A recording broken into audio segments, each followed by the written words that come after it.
Auzubillahiminash-shaytanir-rajim. Bismillahir-rahmanir-rahim. Assalamualaikum warahmatullahi wabarakatuh.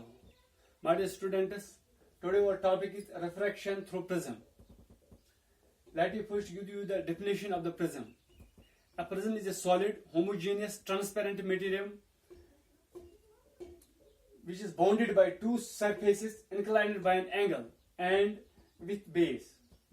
कहने का मतलब है ये प्रिज्म जो होता है एक सॉलिड होता है, ये होमोजेनियस मटेरियल का बना होता है और ये ट्रांसपेरेंट होता है. That means it allows the light to pass through it and it's refracting medium.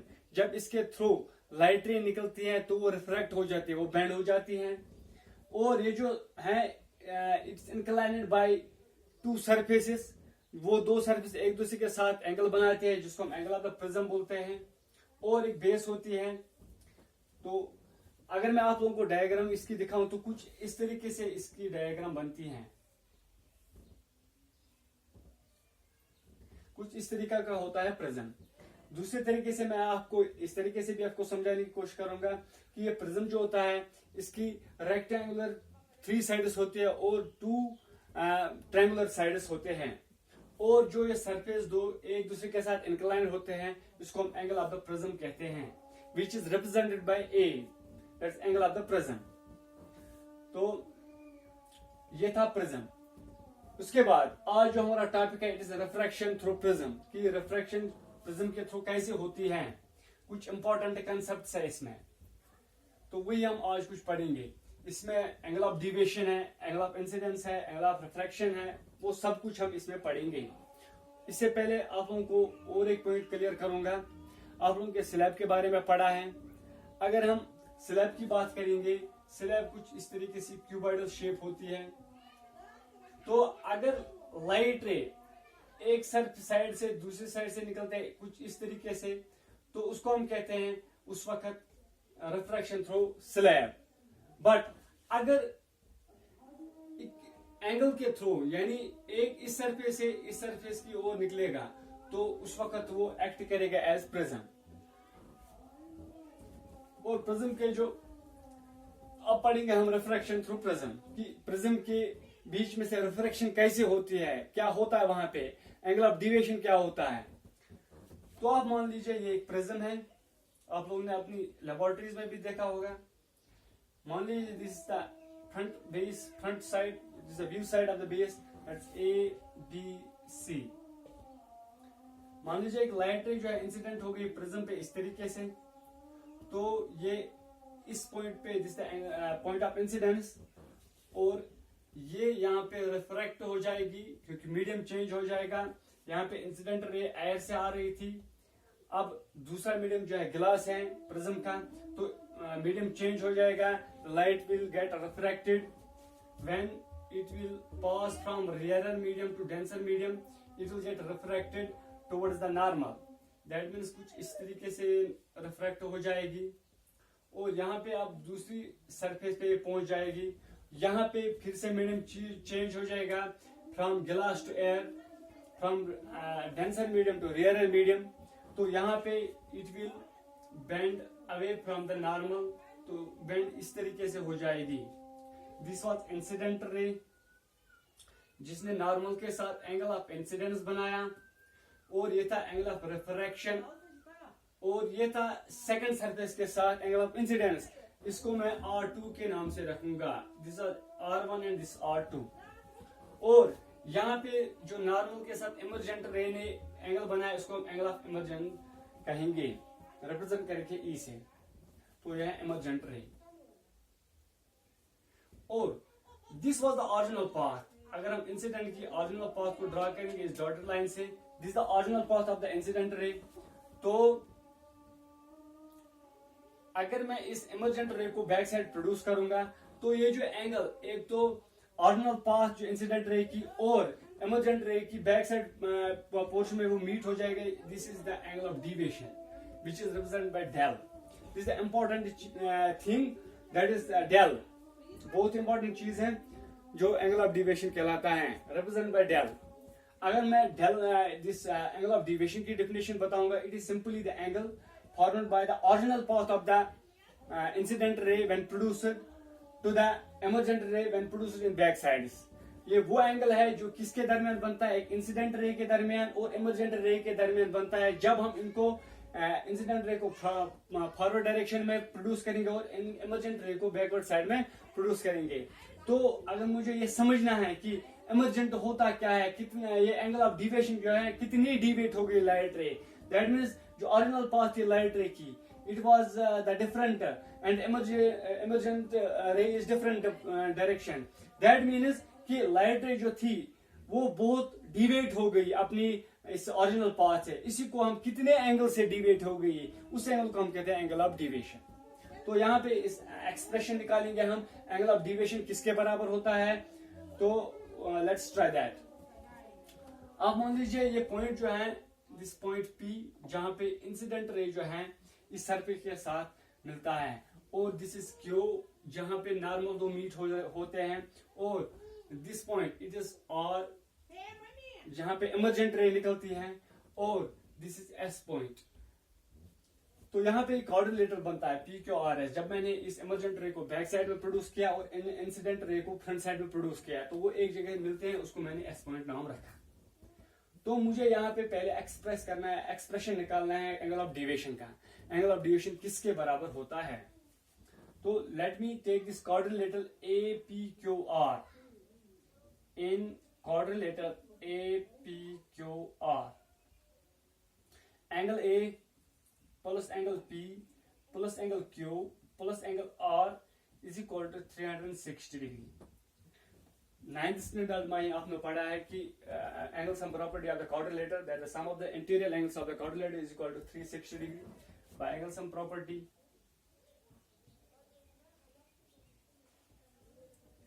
तो यहाँ पे which implies, आप यहाँ देख लीजिए एंगल P जो है, it is the angle formed between the normal and this ray. That means ये एंगल जो यहाँ पे है इट्स 90 डिग्री, ये 90 होगा, ये भी 90 है, 90 डिग्री है यहाँ पे, और ये जो है ये भी 90 है यहाँ पे। That means angle A plus angle Q plus 90 is equal to 360 degree, और angle A plus angle Q is equal to 360 minus 180, और angle A plus angle Q is equal to 180 degree. तो इसका नाम फर्स्ट रखिए। तो उसके बाद हम लेते हैं triangle PQR। Now in triangle PQR triangle है, by angle sum property of triangle, that is angle P plus angle Q plus angle R is equal to 180 degree, और this angle P plus, that is angle P which is R1 plus angle Q and this R2 plus angle Q is equal to 180 degree. इसको second नाम रखिए। अगर आप यहाँ पे देख लीजिए कि फर्स्ट और सेकंड इक्वेशन में एंगल Q है, एंगल A है, लेकिन यहाँ पे एंगल 1 और एंगल R1 एंड R2 है, बोथ इन दोनों का जो सम है इट्स 180। तो अगर मैं ये दो इक्वेशन कंपेयर करूंगा तो यहाँ पे मैं ये कंक्लूड करता हूं कि R1 प्लस R2 जो है एंगल A के बराबर हैं। That means comparing first and second we conclude that angle A is equal to R1 plus R2। इस इक्वेशन को इंपॉर्टेंट इक्वेशन है, इसको थर्ड नाम रखिए। That is angle of the prism is equal to R1 plus R2। बहुत ही important expression है। जो angle of the prism जो होता है वो किसके बराबर होता है, R1 प्लस R2 के बराबर होता है। अब देख लीजिए यहाँ पे एक्चुअली मुझे कैलकुलेट करना है एंगल ऑफ डिविएशन। अगर आप इस ट्रायंगल में देखेंगे SPR ट्रायंगल में, यहाँ पे एंगल P जो है that is angle SPR plus angle S और P, जो इंटीरियर अपोजिट टू एंगल्स हैं exterior angle theorem, this del angle that is angle of deviation is equal to angle SPR plus angle SRP। तो इस तरीके से हम लिख सकते हैं, that is in triangle SPR angle of deviation is equal to angle SPR plus angle SRP। अब देख लीजिए यहां पे, अब ये SPR किसके बराबर है? अगर मैं यहां देखूंगा एंगल ऑफ इंसिडेंस यह है R1 और ये एंगल यह वर्टिकली अपोजिट एंगल्स हैं, तो मैं एंगल SPR लिख सकता हूं angle of incident minus R1 के बराबर, और यहां दूसरी साइड में एंगल SRP लिख सकता हूं angle of emergent minus R2। तो ये एंगल बचता है यहां पे, दैट मीन्स ये वर्टिकली अपोजिट एंगल यहां पे है, इस साइड से भी वर्टिकली अपोजिट एंगल है, ये हाफ पोर्शन इसका R1 है, इसका हाफ पोर्शन R2 है, तो रिमेनिंग क्या बनता है? That is I minus R1, यहां पे बनता है E माइनस R2। तो मैं यहां इस एंगल SPR के बदले लिख सकता हूं angle I minus R1 plus इस SRP के बदले लिख सकता हूं एंगल E माइनस R2, और तो यहां बनेगा angle of deviation is equal to angle I plus angle of emergent minus R1 plus R2। लेकिन आप यहां देख लीजिए R1 इक्वेशन थर्ड में R1 प्लस R2 किसके बराबर है? Angle of the prism, that's angle A। तो यहां पे एंगल ऑफ डिविएशन निकलता है angle I plus angle E minus A, that is angle of prism. तो ये है value of the angle of deviation. अगर मुझे कैलकुलेट करना होगा एंगल ऑफ डिविएशन कितना है, दैट इज अगर मुझे पता है एंगल ऑफ इंसिडेंट क्या है, एंगल ऑफ इमर्जेंस क्या है, एंगल ऑफ प्रिज्म क्या है, तो मैं आसानी के साथ एंगल ऑफ डिविएशन निकाल सकता हूं। बहुत ही इंपॉर्टेंट कंसेप्ट है। चलो इस पे एक न्यूमेरिकल करते हैं।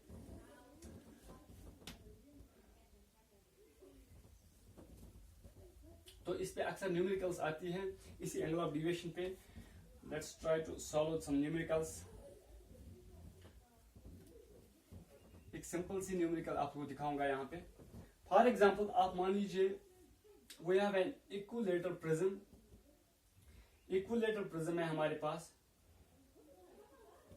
इक्विलैटरल प्रिज्म दैट मीन्स इसका हर एक एंगल जो है इट्स इक्वल टू 60 डिग्री, हर एक एंगल 60 डिग्री है, और एंगल ऑफ इंसिडेंस दिया हुआ है इसका एंगल ऑफ इंसिडेंस भी दिया हुआ है दैट्स 60 डिग्री, और हमें कैलकुलेट करना है यहाँ पे angle of deviation, angle of emergence R1 and this R2। हमें कह रहा है, क्वेश्चन है कुछ इस तरीके सा कि एक लाइट रे जो है वो इंसिडेंट है एक प्रिज्म पे, जो एंगल ऑफ इंसिडेंस वहां पे बनता है वो 60 डिग्री है, और ये जो प्रिज्म है वो इक्विलैटरल प्रिज्म है, that means all the angles of the prism are equal to 60 degree. तो हमें कैलकुलेट करना है find the angle of deviation, angle of emergence R1 R2। तो इस तरीके का कुछ क्वेश्चन है। तो ऐसे ही क्वेश्चन आते हैं, ऐसी न्यूमेरिकल प्रॉब्लम्स आते हैं इस पे। तो सिंपल सी बात है, तो यहां पे क्या करना है, हम यहां पे सिग्नल्स लॉ यूज करेंगे पहले।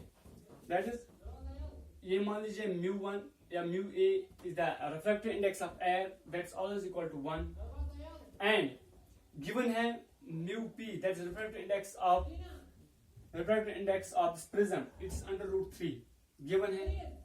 तो we use Snell's law here by using Snell's law at first surface, this the first surface जहां पे इंसिडेंट रे जो है इंसिडेंट हो गई इस सरफेस पे, फिर रिफ्रैक्ट हो गई। तो इस सरफेस पे पहले सरफेस में इंसिडेंट रे रेयर मीडियम से डेंसर मीडियम में गई, तो इंसिडेंट रे जो है बेंड होगी towards the normal with refractive index of air equal to 1 and refractive index of the prism equal to √3.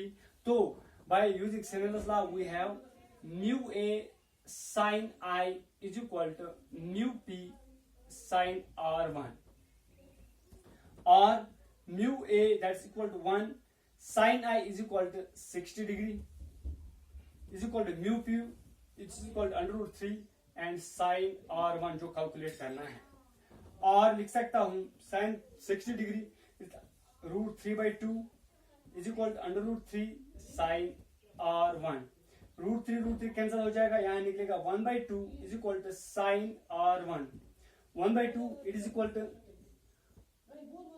30 degree, that is r1 is equal to 30 degree. तो यहाँ पे निकला r1। अब दूसरी सरफेस पे जाएंगे, r2 निकालेंगे, लेकिन इमरजेंस एंगल नहीं दिया हुआ है, तो किस तरीके से निकाल सकते हैं? पहले भी मैंने एक इक्वेशन आपको दिखाई थी, we know that angle A is equal to r1 plus r2, angle A that's angle of the prism is equal to r1 plus r2, angle of prism given है 60 डिग्री, r1 निकाला 30 degree plus r2, और r2 is equal to 60 degree minus 30 degree, that means r2 is equal to 30 degree. तो r2 भी निकला, अब ये भी 30 निकला, r1 भी 30 है। अब एंगल ऑफ इमरजेंसी देखेंगे, अब दूसरी सरफेस पे बाहर निकलेगी ये लाइट रे, तो वहां पे भी सिनेज लॉ यूज करेंगे, that is mu P sine r2 is equal to mu A sine E, और लिख सकते हैं mu P that's under root 3 sine r2 that is sine 30 degree is equal to mu A that is 1 into sine E. तो यह बनेगा यहाँ पे under root 3 और साइन 30 जो है वो 1/2 के बराबर होता है is equal to sine E, और लिख सकते हैं under root 3/2 is equal to sine E, और जो under root 3/2 it is 60 that is E is equal to 60 degree. तो निकला एंगल ऑफ इमरजेंस भी निकाला।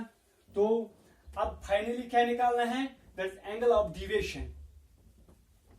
वी नो दैट अभी कैलकुलेट की हमने वो expression, that is angle of deviation is equal to angle I plus angle E minus A, that incident angle, emergent angle and angle of the prism, that means angle D is equal to angle I जो है 60 निकला, given है वहां से, angle E 60 है जो calculate अभी किया, माइनस एंगल ऑफ प्रिज्म जो 60 है गिवन है, तो एंगल ऑफ डिविएशन 66 कट हो जाएगा, angle of deviation is equal to 60 degree.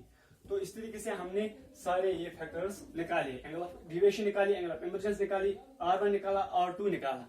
तो इस तरीके से आपको न्यूमेरिकल्स एग्जाम में पूछे जा सकती हैं। तो इंशाल्लाह आई होप कि आप लोग घर में सारी न्यूमेरिकल्स ट्राई करेंगे और सॉल्व करेंगे। Till then stay home, stay safe.